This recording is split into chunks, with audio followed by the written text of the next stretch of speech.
மூச்சை பிடித்து வைத்துக் கொள்ளுங்கள். மீத்தேன் எடுக்கும் முறையை முழுமையாக பார்க்கலாம்.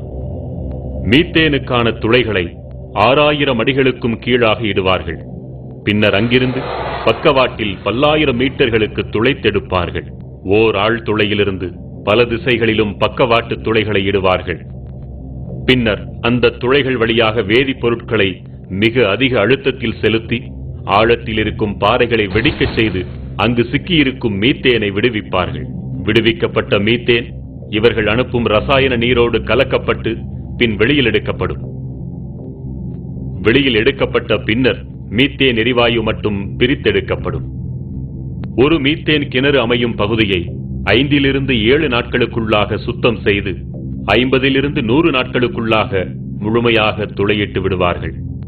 ஆழ் துளையிலிருந்து மீத்தேனை எடுக்கும் முறையை ஒருமுறை பார்த்தாலே போதும், நம் மனமெல்லாம் பதறிப்போகும். இந்தியா என்பது ஒரு விவசாய நாடு. விவசாயம் இந்தியாவின் முதுகெலும்புன்னு சொன்னா, இந்தியாவின் முதுகெலும்பை முறிக்கின்ற வேலை, தமிழகத்தின் முதுகெலும்பை முறிக்கின்ற வேலை இப்போ நடந்துட்டு இருக்கு. ஒரு கிணற்றுக்கு மீத்தேன் எடுக்க ஓர் ஆண்டிற்கு 400 லாரிகள் மணலும் 400 டேங்கர் லாரிகள் அளவிற்கு நீரும் தேவை. அதாவது 100 வீடுகள் முழுமையாக கட்டுவதற்கான கட்டுமான பொருட்களை கொண்டு ஒரு முறை மீத்தேன் உறிஞ்சப்படுகிறது. ஒரு மீத்தேன் கிணற்றுக்கு மட்டும் 5 நாட்கள் நடக்கும் இந்த நீரியல் விரிசல் முறைக்கு 5,66,00,000 லிட்டர் தண்ணீர் தேவைப்படுகிறது. சோதனை முறையில் 50 கிணறுகளுக்கு மட்டும் கணக்கிட்டால் கூட 263 கோடி லிட்டர் தண்ணீர் தேவைப்படுகிறது. 50 கிணறுகளா என்று அவசரப்பட்டு வாயை பிளக்க வேண்டாம். நம்மை வாழ வைக்கும் தஞ்சை டெல்டா பகுதியில் சுமார் 2000 மீத்தேன் கிணறுகள் வரவிருப்பதாக புள்ளி விவரம் சொல்கிறது. அப்படியானால் அந்த 2000 கிணறுகளில் ஒரு முறை மீத்தேன் எடுக்க மட்டும் 4 TMC தண்ணீர் தேவைப்படும். 4 TMC நீர் என்றால் எவ்வளவு தெரியுமா? அதை கொண்டு சுமார் 40 லட்சம் பேருக்கு அன்றாடம் 100 லிட்டர் வீதம் ஆண்டு முழுவதும் பகிர்ந்தளிக்க முடியும்.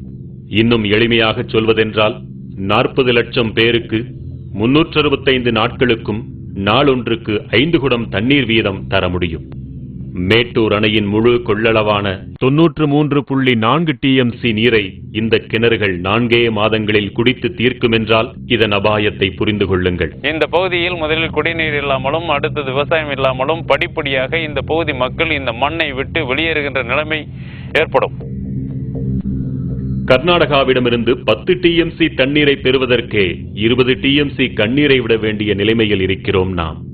என்றால் மீத்தேன் கிணறுகளுக்கு தேவையான நீர் அனைத்தையுமே காவிரியிலிருந்து மட்டுமே எடுப்பார்கள் என்று குழந்தை கூட நம்பாது.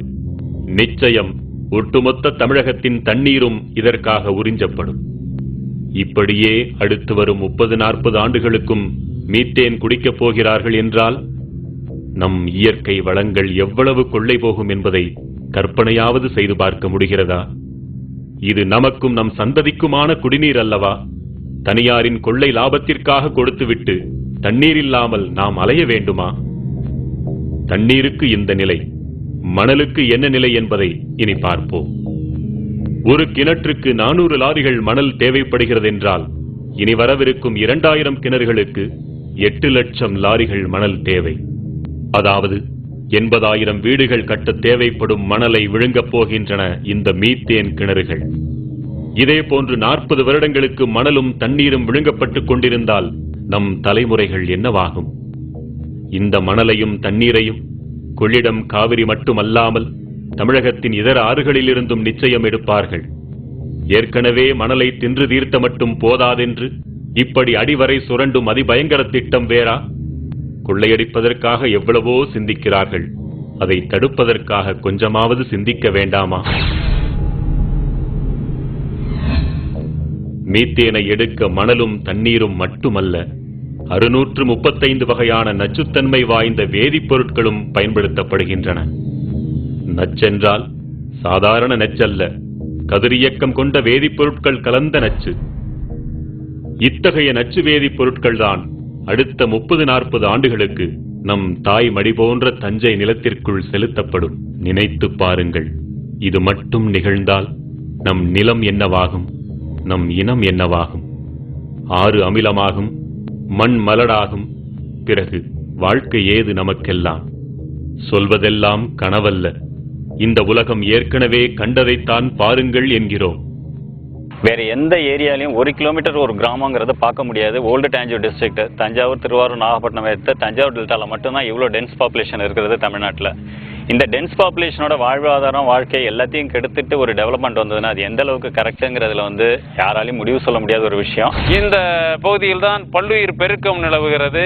இந்த பகுதியில் தான் கோவில்கள் போன்ற பழங்கால சின்னங்கள் எல்லாம், நாகரிக சின்னங்கள் எல்லாம் இருக்கின்றன.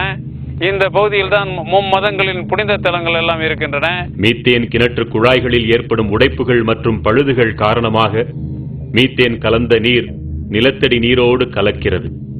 கலந்த நீர் கசிவுகளாக நிலத்திற்குள் ஊடுருவி நீர் ஆதாரங்கள் வழியாக வெளிப்படுகிறது. குடிநீர் குழாய்கள் வழியாகவும் விவசாய பாசன குழாய்கள் வழியாகவும் வெளியேறுகிறது. எரியும் தன்மை கொண்ட இத்தகைய மீத்தேன் கலந்த நீர் வெளியேறினால் என்னவாகும்?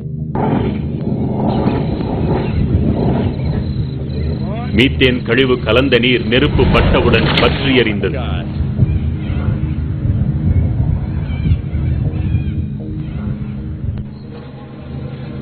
உங்கள் வீட்டு குழாய்களில் தண்ணீர் பற்றி எறியலாம், வீடெறியலாம், ஊரெறியலாம், ஏரி குளங்கள் ஆறுகள் அனைத்தும் தீ பற்றி எறியலாம். காவிரி டெல்டா தீக்காடாகலாம். வாழ வழியில்லாமல் யாவும் மீத்தேன் குடித்து சாகலாம். சற்றேனும் விழித்துக் கொண்டாலோ இத்தனையையும் தடுக்கலாம். மீத்தேன் எடுத்தது போக இக்கிணறுகள் வேதிப்பொருட்களோடு கலந்த மணலையும் நீரையும் கழிவுகளாக தருமல்லவா? பேராபத்தை விளைவிக்கக்கூடிய அந்த நச்சு கழிவுகளை என்ன செய்ய வேண்டும், என்ன செய்வார்கள்? இக்கழிவுகள் அனைத்தும் குட்டைகளில்தான் தேக்கி வைக்கப்பட வேண்டும். அதுவும் பூமிக்குள் கசிந்து விடாதபடி குட்டைகளின் அடிப்பகுதியிலும் பக்கவாட்டிலும் சிமெண்டால் பூசி தண்ணீர் ஊடுருவாத தார்பாலின் கொண்டும் பாதுகாக்கப்பட வேண்டும் என்பது விதி. ஆனால் இந்த விதிப்படியெல்லாம் இக்கழிவு நீரை உலகில் இதுவரை எங்குமே பாதுகாக்க முடிந்ததில்லை. எப்படியாவது நீர் நிலத்தடி நீரோடு கலந்து விடுகிறது. பெருமழை காலங்களில் இந்த குட்டைகளில் இருக்கும் கழிவு நீர் வெள்ள நீரோடு அடித்துச் செல்லப்படுகிறது.